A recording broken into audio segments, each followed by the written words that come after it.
Hello hi class 8 पिला माने welcome back to Tripathi tutorial. This is Jagat. तो पिला माने आज हम कोन करबा ना क्लास 8 रो तमरो साइंस रो आज उठे चैप्टर कवर अप करबा। ओके, थर्ड चैप्टर तमरो अछि स्वास्थ्य ही संपद हला। पूरा बिल्कुल फ्री ऑफ कॉस्ट रो पिला माने तुमको नोट्स दिया हिजो। हम तुमको पूरा नोट्स बने आनछि थर्ड चैप्टर रो। जो माने नोट्स नवा पई चाहूचो मते व्हाट्सएप रो कांटेक्ट करि परिबो हला। व्हाट्सएप रे मते कॉल करो, मैं तुमको एटा बिल्कुल फ्री ऑफ कॉस्ट रे मैं तुमको नोट्स गुडी को सब प्रोवाइड कर देबी। ठीक अछि पिला माने। तो चैनल को जे माने नुवा आछो टिके शेयर करो सांग माना सहित आ सब्सक्राइब करो हला, तबे जे समस्त को नोट्स फ्री रे मिली परिबो हला। आ देखिबा आस वर्तमान हमें पढिबा स्वास्थ्य ही संपद। पिला माने स्वास्थ्य एटा गोटे बढ़िया वाटे नहीं, स्वास्थ्य हम पई निहाती जरूरी हला। आमे सुस्थ बोली कहा कहया पिला माने कहले देखिबा। सुस्थ बोली कहा कहवा जे मनरू आ शरीर रु पूरा सुस्थ रही ताकू ही आमे कहवा सुस्थ। धर आमे कहया मन भलो थिबो किंतु शरीर भलो थिबोनी तबे आमे ताकू सुस्थ बोली कहि परिबा नाही। बा शरीर भलो थिबो मन भलो थिबोनी ताकू भी आमे कहि परिबानी सुस्थ बोली हला। सेति पई कहा जाए जे होची जदि मन यदि खराब थिबो तबे होची आम शरीर ऑटोमेटिकली खराब हो हला। तो सेति पई हमको सुस्थ रहिया पाई हेले हमको शरीर रु आ मन रु सुस्थ रहिवा पाई पड़िबो। ठीक अछि। देखो वर्ल्ड हेल्थ ऑर्गेनाइजेशन बा WHO सुस्थतार अवस्था पाई गोटे तमरो कोन करिसंती ना होची संज्ञा प्रदान करिसंती हला। विश्व स्वास्थ्य संगठन गोटे संज्ञा प्रदान करछि बा स्टेटमेंट प्रदान करछि। कोन से स्टेटमेंट आस देखिबा। संपूर्ण भावे जने व्यक्तिर शारीरिक मानसिक और सामाजिक अवस्था को सुस्थतार अवस्था बोली कहबा हला। तने सुस्थतार अवस्था काहा कहबा जने जदि संपूर्ण रूपे शारीरिक भावे मानसिक भावे और सामाजिक भावे जदि से सुस्थ अछि तो तेबे हमें ताकू कहबा से लोकटी सुस्थ अछि। जानि परछो ना जानि होनी।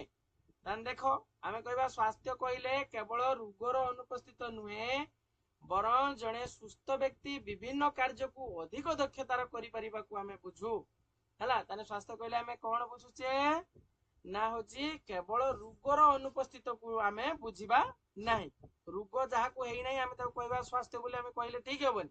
बरं जने सुस्थ व्यक्ति विभिन्न कार्य को अधिक दक्षतार सहित करि परिबा को हमें बुझिताऊ स्वास्थ्य काहा को कहबा बुझेला।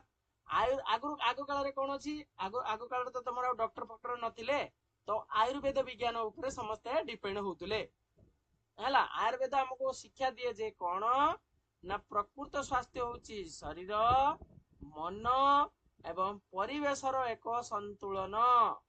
ताने आयुर्वेद हमको कोन शिक्षा दउची ना प्रकृत स्वास्थ्य होची शरीर मन और परिवेश रो एक संतुलन। जानिला ना बुझेलानी। अच्छा आमे सुस्थ केन को रहिबा से किथरा जानिया दरकार।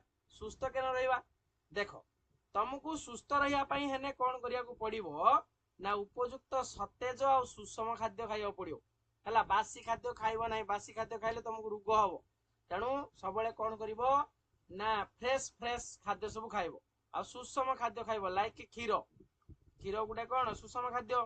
तेणु सुषम खाद्य जातीय खाद्य गुडा सब खाइबो।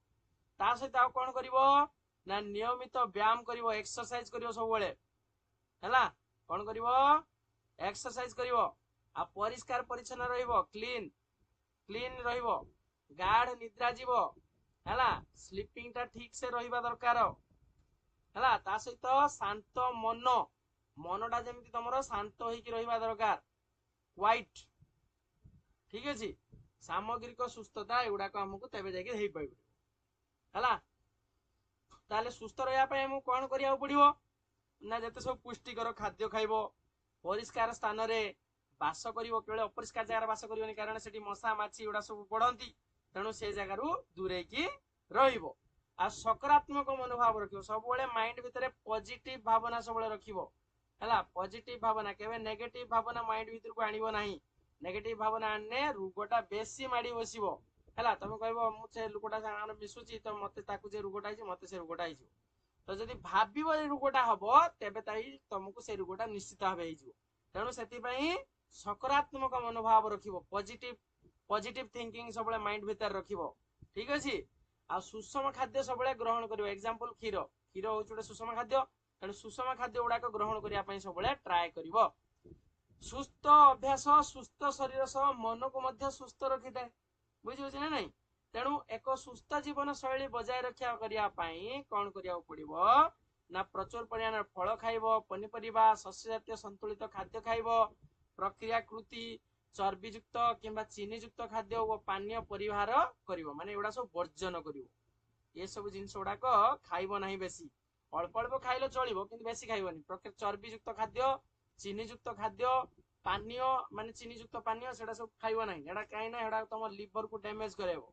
हला लिवर डैमेज बुझियो ना कथाडा तेणु एथि प्रति टिके ध्यान दबो आ बाहर सब खेलिबो इंडोर गेम अपेक्षा आउटडोर गेम टा ही सबटो अधिक गुरुत्वपूर्ण अटे काहे शरीर जो झालटा बहे सेटा ही तुमको सुस्थ रखियार साहाय्य करे आ तमे जदी होची कोन करिवो ना होची इंडोर गेम खेलिबो लाइक फ्री फायर एडा सब खेली के जदी ये करिवो हेटी कोन होबो ना तुम शरीर खराब होबो ता सहित पेट बाहरिबो ये होबो हला तेणु ए सब ध्यान दबो टिके बाहर खेलिबो चालिबो दौड़िबो साइकिल चलेबो किंबा व्यायाम करिके शारीरिक भावे सक्रिय होबो सबले हला सबले उडे एक्टिव हेकि रहिबो सबले निज बॉडी टाको सबले एक्टिव करिके रखिबो केबे भी बॉडी टाको रेस्ट करे त दबनी ठीक अछि तबे जाकी तमे शरीरटा सुस्थ हेकि रहिबो आ फोन टेलीविजन देखिया समय सीमित करिवो माने उडे टाइम लिमिट कर दबो जे मु होची एतिकी समय कोन करिमी ना होची मोबाइल देखिबी हला उडे टाइम फिक्स करिवो जे आधा घंटे देखिमी कि 15 मिनिट देखिमी एटा गुडे टाइम फिक्स गुडे करिया पड़ियो तुमको